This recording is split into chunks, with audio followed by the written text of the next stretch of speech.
नीलकंठ ने बताया, इन 5 कर्मों की वजह से मनुष्य गरीब रहता है। मित्रों, ये एक घमंडी बहन और भाई की कहानी है।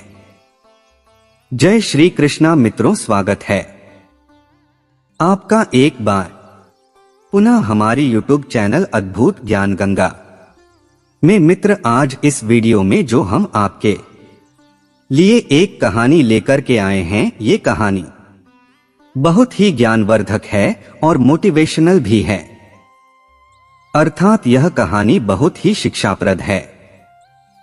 मित्र, ये कहानी एक नीलकंठ पक्षी की है, जिसमें एक नीलकंठ ने बताया है कि मनुष्य के घर में गरीबी किस कारण से आती है, हम कौन सा पाप कर देते हैं जिससे गरीबी आती है, हमारा समय कैसे बदलता है, हम कैसे अमीर होते हैं। इन प्रश्नों का उत्तर आपको इस कहानी में मिल जाएगा, लेकिन हमारा आपसे निवेदन है कि आप हमारी वीडियो को पूरा ही देखें, कहानी को अधूरा मत छोड़ देना। यदि आप हमारे इस चैनल पर नए मेहमान दर्शक बनकर के आए हैं, आपने अभी तक हमारा चैनल सब्सक्राइब नहीं किया है, तो आपसे मित्रों निवेदन है कि आप हमारे चैनल को भी सब्सक्राइब कर लेना, बेल आइकॉन घंटी को भी जरूर दबा देना। तो चलिए मित्रों, अब शुरू करते हैं ये कहानी। प्रिय दोस्तों, एक समय की बात है। एक जंगल में नीलकंठ और नीलकंठ की पत्नी बैठे हुए थे। नीलकंठ की पत्नी अपने पति से बोली, पियाजी, लोग इतने गरीब क्यों होते हैं? ऐसे कौन से कर्म करते हैं जिससे वह गरीब रह जाते हैं? लेकिन एक भाई बहन का रिश्ता ऐसा है जो कि चाहे गरीब हो चाहे अमीर हो, मैं कभी नहीं टूटा है। दोस्तों, यह बात सुनकर के नीलकंठ बोला, ऐसी कोई बात नहीं है। आज की दुनिया में पैसा ही सब कुछ है, चाहे बहन हो चाहे भाई। पैसा नहीं है तो किसी का नहीं है। नीलकंठ की पत्नी यह बात माने को दोस्तों तैयार नहीं थी। मैं का रही थी नहीं, चाहे कुछ भी हो जाए, भाई बहन का रिश्ता एक पवित्र रिश्ता है।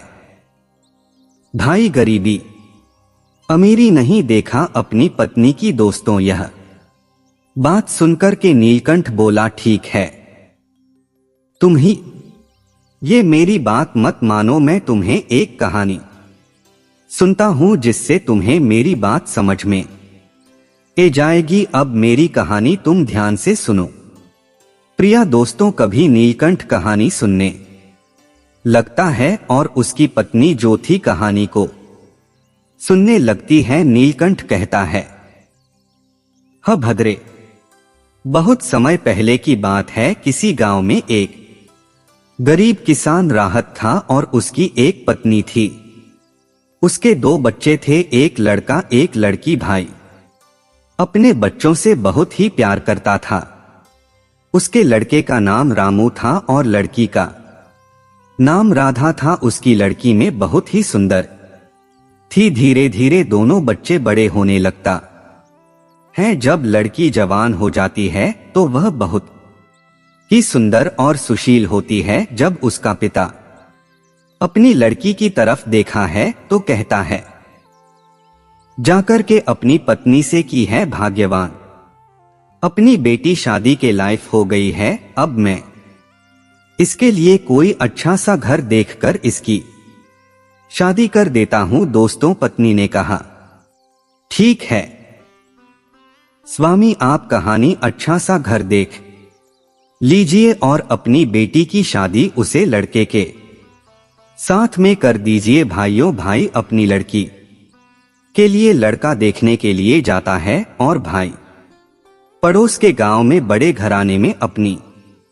लड़की का रिश्ता तय कर देता है। उसकी लड़की सुंदर और सुशील को देख करके लड़के वाले उसे पसंद कर लेते हैं। जैसे तैसे मैं अपनी लड़की की शादी उसे पैसे वाले घर में कर देता है। उसका पुत्र भी जवान था। उसने अपने पुत्र की शादी अपने बराबर के लोगों से की। उसकी पुत्रवधू जो थी वह गरीब घर आने से थी। मित्र उसे पिता ने अपने दोनों बच्चों की शादी कर दी। लड़की अमीर घराने में की और लड़के की शादी गरीब घराने से की। कुछ दोनों बाद दोस्तों ऐसे ही दिन निकलते चले गए। अचानक से किसान की तबीयत खराब हो जाती है। तबीयत इतनी खराब हो जाती है कि उसे बचाना मुश्किल पड़ जाता है और किसान का अंत में देहांत हो जाता है।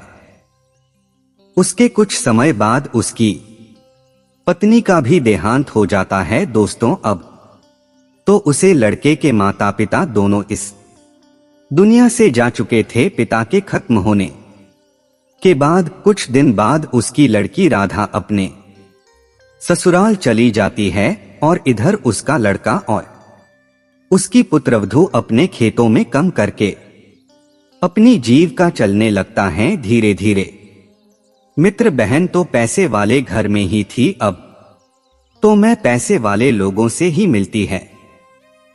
उन्हें लोगों के पास में बैठी है। अब मैं बादल चुकी थी कि अपने भाई से नफरत करने लगे। वह सोचती थी कि मेरा भाई इतना गरीब है कि यदि मैं उससे बात करूंगी मैं यहां आएगा और फटे पुराने कपड़े पहनकर मुझे उसे देखकर बहुत ही शर्म लगेगी और मेरी इज्जत भी बरा हो जाएगी। इसलिए दोस्तों अब वह भैया से ना तो दोस्तों बात करती थी और ना ही उसे अपने यहां कभी बुलाती थी। दोस्तों रामू भी ये बात जानता था कि मेरी बहन बहुत ही बादल चुकी है।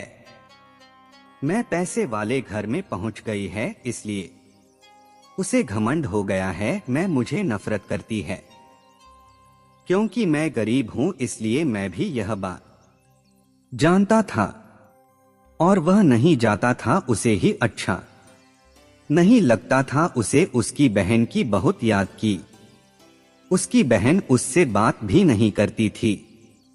दोस्तों इधर क्या होता है, उसे राधा की जेठानी की लड़की की शादी होने वाली होती है, लेकिन राधा अपने भाई को दावत नहीं देते है। जब साथ उसके भाई रमन को पता चलती है कि मेरी बहन की ससुराल में उसकी जेठानी की लड़की की कुछ दोनों बाद शादी होने वाली है, तो भाई अपनी पत्नी से जाकर के कहता है कि है भगवान, राधा की जेठानी की लड़की की शादी होने वाली है। तो उसकी पत्नी कहती है कि अदावत आई है, तो मैं अपनी पत्नी से झूठ बोल देता है और कहता है कि हाँ दावत आई है, हमें वहां चलना पड़ेगा। दोस्तों रामू तो इतना गरीब था कि उसके पास इतने भी रुपए नहीं थे कि मैं अपने बहन के घर चला जाता। फिर उसने क्या किया, कहानी से रुपए उधर लिए और अपनी बहन के लिए साड़ी खरीदी। उसकी जेठानी के लड़की के लिए भी साड़ी खरीदी, कुछ कपड़े खरीदे और उन कपड़ों को लेकर के अपनी बहन के ससुराल में मैं पहुंच जाता है।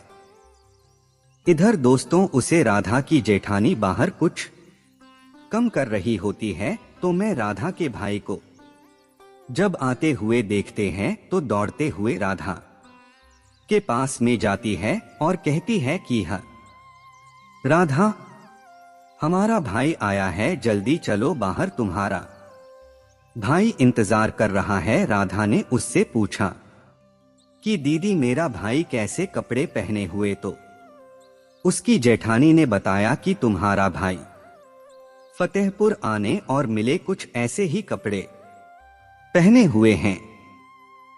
इतनी बात सुनकर के राधा जो थी उसके मां में आज सी गई। राधा ने जल्दी से अपना दरवाजा बैंड कर लिया और ना ही बाहर गई और ना ही उसे अंदर आने दिया। काफी समय हो गया था, लेकिन बेचारा भाई रामू बाहर खड़ा रहा। कम से कम कर 5 घंटे बाद उसकी जेठानी ने उसके लिए फिर देखा। राम बेचारा वहीं पर खड़ा हुआ था, तो उसने अपनी देवरानी से यानी राधा से जाकर के फिर कहा कि राधा, तुम जाती क्यों नहीं हो? तुम्हारा भाई अभी तक बाहर ही खड़ा है। तो उसने अपनी जेठानी से कहा, दीदी मेरे भाई को पीछे वाले गेट से बुला लो। उसकी जेठानी जाती है और रामू को अंदर ले जाती है। जब राहु अंदर जाता है तो अपनी बहन से दुख भारी आवाज में बोलना है, क्या है कि बहन, क्या तुम मुझे भूल गई हो? मुझे तुम्हारी बहुत याद आई है। और इतना खाने के बाद में वह रन लगता है। लेकिन उसकी बहन इतनी घमंडी हो गई थी कि उसे अपने भाई का दुख भी नहीं दिखाई दिया। उसने तुरंत बोला कि तुम्हें यहां किसने बुलाया था?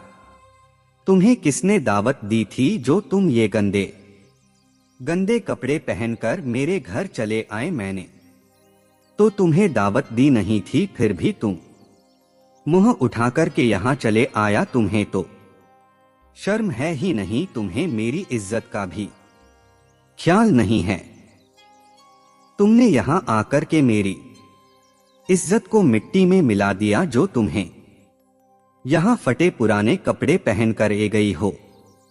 दोस्तों, इतनी बात सुनने के बाद उसे भाई के लिए ऐसा लगा जैसे पैरों के तले जमीन खिसक गई। उसकी आंखों से आंसू बह रहे थे। उसकी बहन उसे इतना खड़ा कोटा सुनती है, लेकिन रामू उससे एक भी शब्द नहीं कहता है। सुनता खड़ा राहत है। उल्टा सीधा खाने के बाद इरादा कहती है, मेरे साथ चलो। और एक कमरे में ले जाती है। वहां ले जाकर के कहती है, तुम इसी कमरे में बैठे रहना, बाहर मत आना। जब तक मैं ना कहूं तब तक तुम यहां बैठे रहना, बाहर आने की कोशिश मत करना।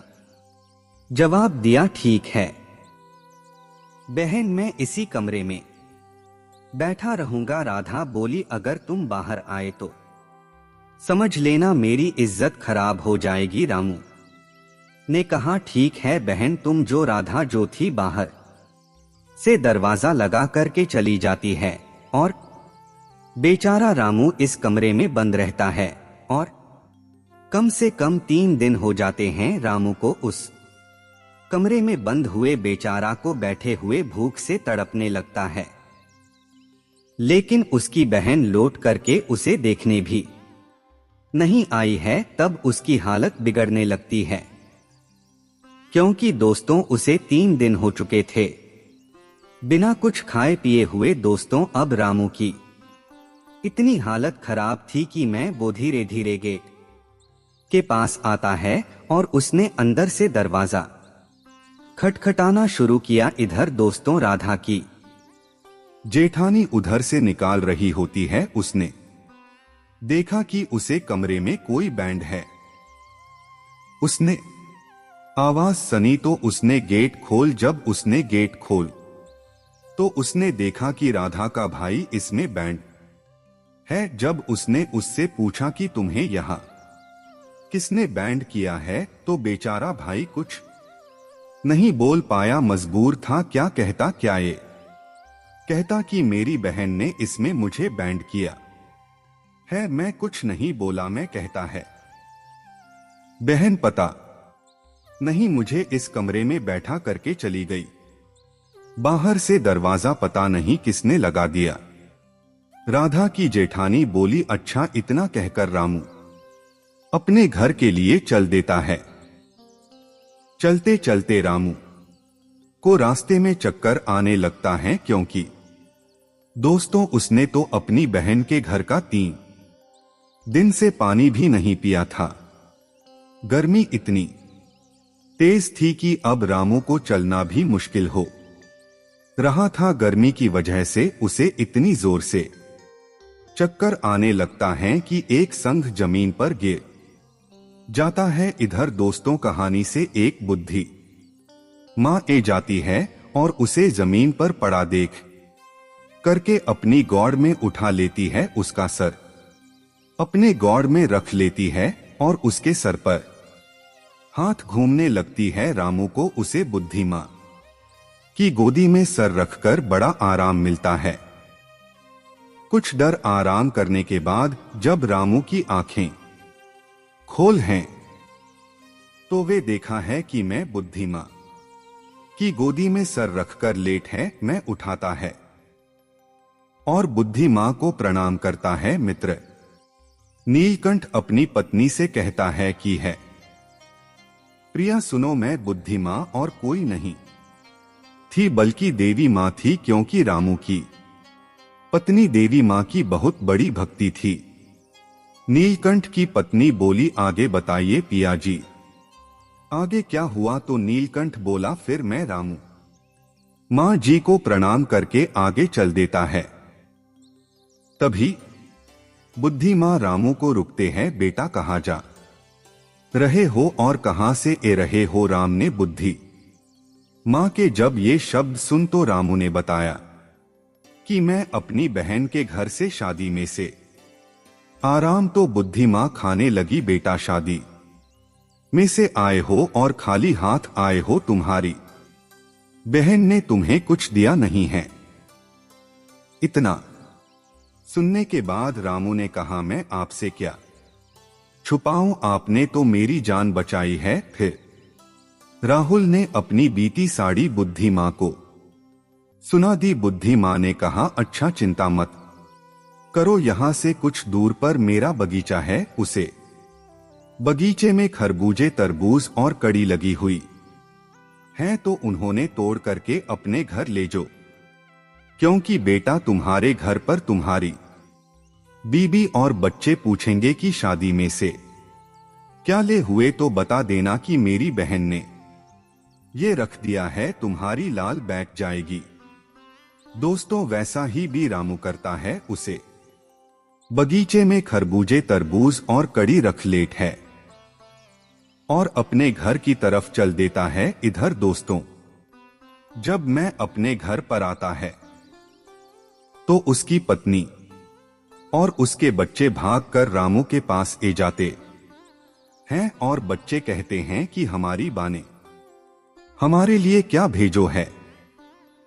तब रामू भाई कड़ी वाली और तरबूज वाला थैला अपनी पत्नी को पड़ा देता है और कहता है, इसमें से बच्चों को दे दो। जब उसकी पत्नी तरबूज वाली और कड़ी वाली बुरी अंदर ले जाती है तो उसमें से तरबूज निकलते हैं, तो क्या देखते हैं दोस्तों कि मैं तरबूज सोनी का होता है। वह सोचती है कि शायद दीदी को हमारी गरीबी पर तरस ए गया है, इसलिए उन्होंने हमारे लिए सोनी का तरबूज रख दिया है। जब वे दूसरा तरबूज कटती है तो उसमें बी की जगह पर हीरे, जवाहरात, मोती निकलते हैं। ये सब दे करके भाई अपने पति के पास जाती है और कहती है, तुम शादी करने के लिए गए थे और ये दीदी से क्या लेकर के आए हो? तब रामू अपने मां में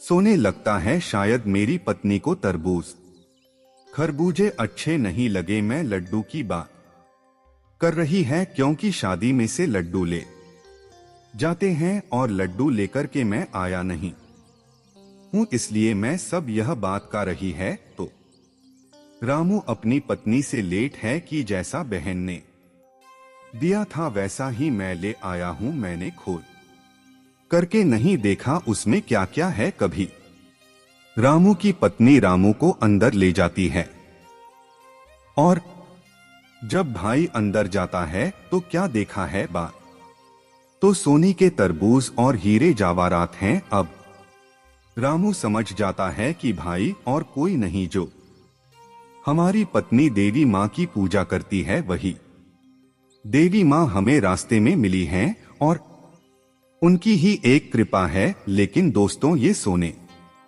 के बाद में रामू ने ये बात अपनी पत्नी को नहीं बताई। देवी मां वाली बात रामू ने अपनी पत्नी को नहीं बताई। उसकी पत्नी तो यही जानती थी कि ये सब उसकी नंद ने किया है।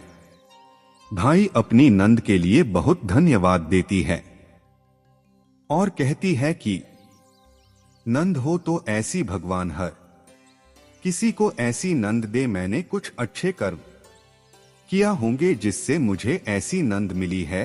अब दोस्तों, रामू सोनी के तरबूज और हीरे जवाहरत लेकर बाजार में सुंदर के पास जाता है और वहां उन्हें बीच करके अपने लिए बहुत अच्छा घर बावत है।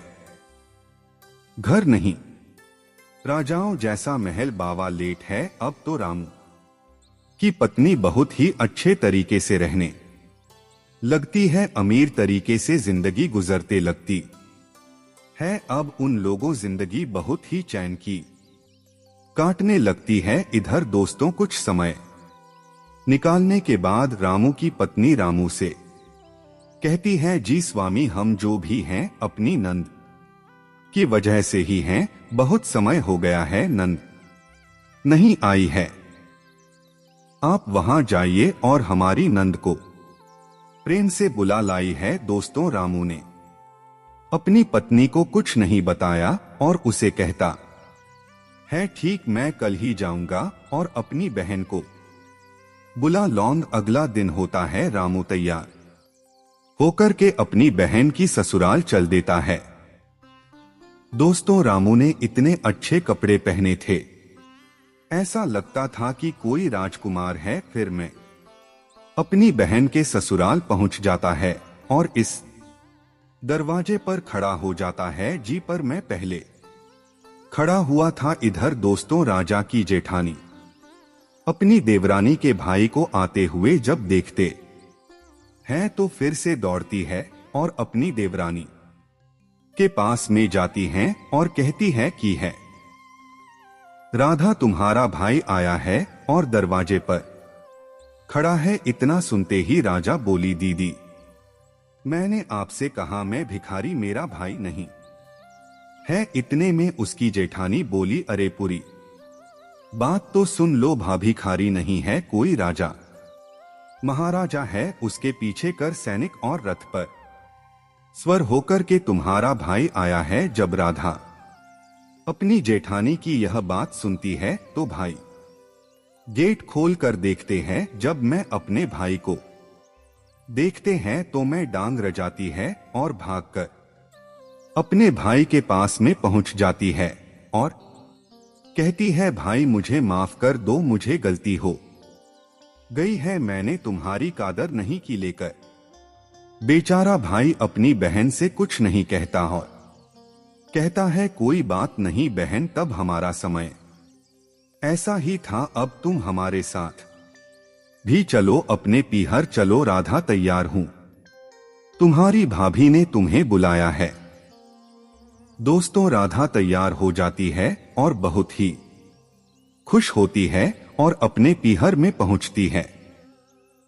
जब राधा अपने भाई का आलीशान महल देखते हैं तो उसकी आंखें खली की खली रह जाती हैं। वह देखते हैं इतना बड़ा महल, उसमें नौकर चक्र लगे हुए हैं। जब रामू की पत्नी को पता लगता है कि उसकी नंद ए गई है तो वह दौड़ करके आई है और अपनी नंद के लिए बहुत सम्मान सहित अंदर महल में ले जाती है, बहुत सेवा करती है, क्योंकि दोस्तों उसे यही लगता था कि आज जो भी है मेरी नंद की वजह से ही ये सब है। मैं सोचती थी हमारी गरीबी में हमारी नंद ने ही हमारा साथ दिया है। दोस्तों, रामू की बहन को रहते रहते काफी समय हो जाता है और रामू की पत्नी उसकी बहुत सेवा करती है, उससे एक भी कम नहीं करवाती है। एक दिन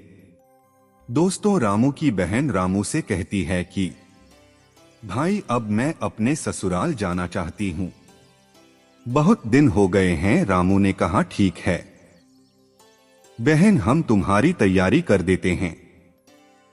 दोस्तों, रामू अपनी बहन के जान के लिए तैयारी करता है और उसके लिए हीरे जवाहरात देता है और बहुत सर धन भी उसे दे देता है। बहुत सुंदर साड़ी लेकर के आता है जिसमें हीरे जवाहरात मोती लगे हुए होते हैं और अपनी बहन के लिए बहुत सुंदर पैरों में पहने वाली चप्पल लेकर के आता है, उसमें भी हीरे जवाहरात चढ़े होते हैं दोस्तों। ये सब देखने के बाद में बहन की आंखों में से आंसू निकालने लगता है।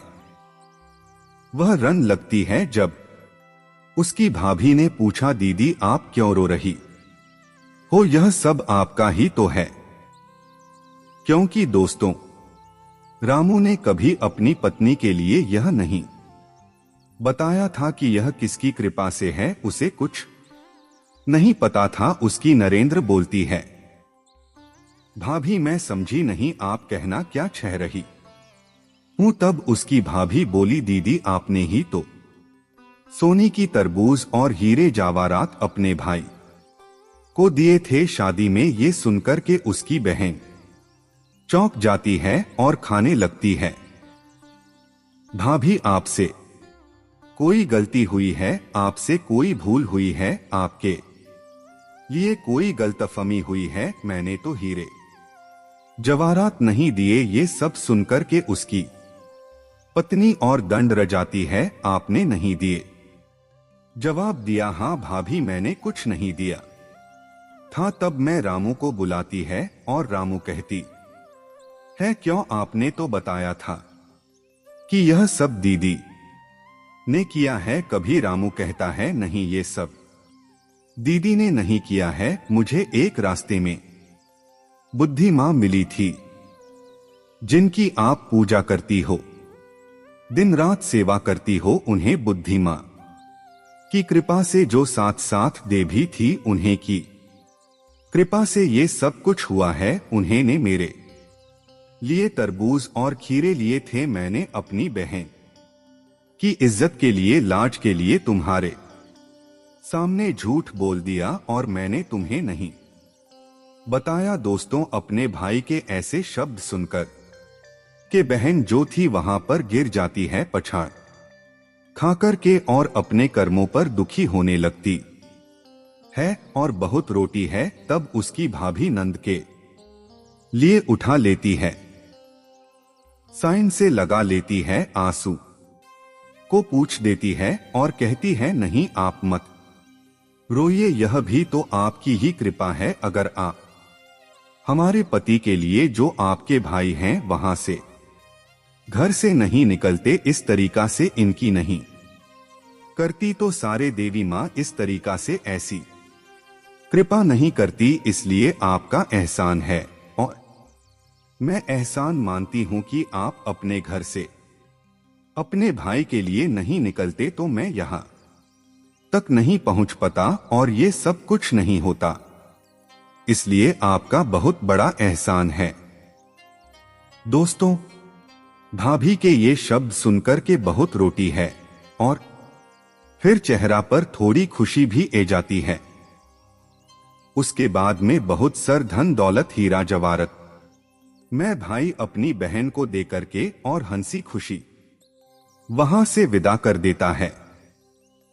बेड़ा अपनी ससुराल में चली जाती है, जिसके पास हीरा जवाहरात जेड हुए आभूषण को देख करके उसके ससुराल वाले दंड रजाते हैं और उसे घमंडी बहन का सर जो है वह निशा हो जाता है। भाई अपने पुराने घमंड को सोच करके बहुत पश्चाताप करने लगती। तो दोस्तों, ये थी कहानी घमंडी बहन की। नीलकंठ अपनी पत्नी से कहता है प्रिया, अब तो तुमने सुना है कि इस गरीब में ना तो कोई किसी की बहन होती है और ना कोई किसी का भाई होता है।